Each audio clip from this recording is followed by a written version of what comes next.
नंतर आलं विश्वगुरु. आज इथे नामुष्की इतकी आहे स्वतःच्या देशामध्ये, पुन्हा सगळ्यांना धराधर पळापळ.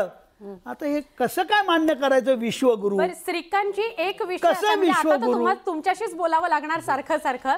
विषय असा आहे की तुमचा जो इंटरनल स्टडी असतो तो असं सांगत होता का की साधारणपणे 275 पर्यंत आपण जाऊ आणि त्यामुळे 400चं जर आपण टार्गेट ठेवलं तर थोडं मी थोडंसं थांबवतो. सुनील तटकरे विजय झालेत रायगडमधून, त्यांची प्रतिक्रिया हाती आली आहे, आपण पाहूया. महेंद्र शेठ दळवी या साऱ्या शिवसेनेच्या नेत्यांनी प्रचंड प्रमाणावरती मेहनत त्या ठिकाणी घेतली.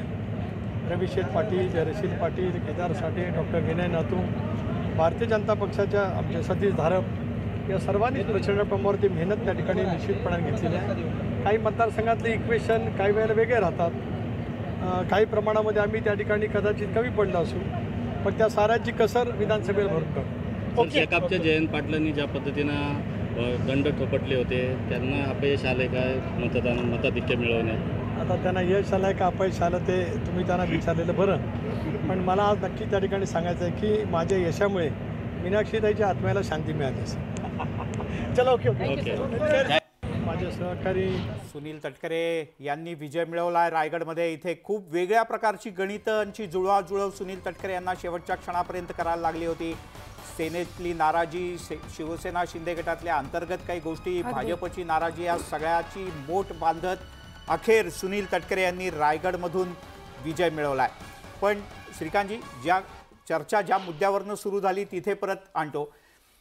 ठरवताना टार्गेट एक ठरवणं, पण ते टार्गेट पार करताना ज्याचा उल्लेख आपच्या नेत्यांनी केला की कदाचित भाजपच्या काही प्रमुख नेत्यांचा वाचाळपणाच तुम्हाला कारणीभूत ठरला, भोवला, त्याच्यामुळे तुमचा आकडा एवढा कमी झाला आणि एक हाती सत्ता मिळवण्याचं स्वप्न आणि आत्मविश्वास बाळगणाऱ्या भाजपला आता फोनाफोनी करायला लागते. हा इलेक्शनचा पार्ट आहे, प्रॅक्टिस आहे. तुम्ही कधी खूप वर जाता, कधी खाली येता. आत्ताही तुम्ही पाहायला गेला तर we are the largest party. ह्या लोकांना जितकं समजून सांगावं लागणार आहे, यांना कमीत कमी 25 ते 30 लोकांना समजून सांगावं लागणार आहे. आम्हाला 3 ते 4 लोकांना समजून सांगावं लागणार आहे किंवा कॉन्फिडन्समध्ये घ्यावं लागणार. आत्ताही लार्जर साईड भाजपाचीच आहे. तुम्ही जो प्रश्न होता मॅडम की तुम्ही इंटरनल ॲनालिसिस करता, सर्व्हेज करता, तुम्हाला ट्रेंड, सेंटिमेंट ॲनालिसिस, ह्या सगळ्या गोष्टी आहे, मेकॅनिझम आहे. पण कसं आहे, काही डिसिजन्स तुमचे बरोबर होतात, काही डिसिजन्स चुकतात. 400 पार हा आकडा जो तुम्ही म्हणताय हे ऑप्टिमिस्टिक टार्गेट होतं आणि कुठल्याही कॅडरला मूव्ह करण्यासाठी हे टार्गेट कुठलाही पक्ष ठेवतो. त्याच्या माध्यमातून मला असं वाटतं की 235-40 आत्ताही जागा जे येत आहेत ते अजून थोडासा 1-2 तासाचा वेळ आहे.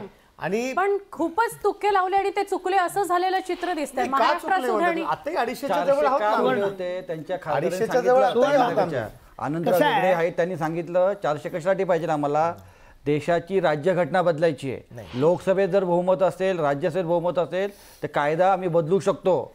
म्हणजे हुकुमशाहीच्या दिशेने त्यांना प्रचंड बहुमत पाहिजे होतं. आता सांगतात की 400 का नको आम्हाला किंवा 400 आम्ही का आकडे दाखवले, ते आता लपवण्याचं काम करतात. पण खरी वस्तुस्थिती ही होती. लक्षात काँग्रेसनी संविधान बदललं.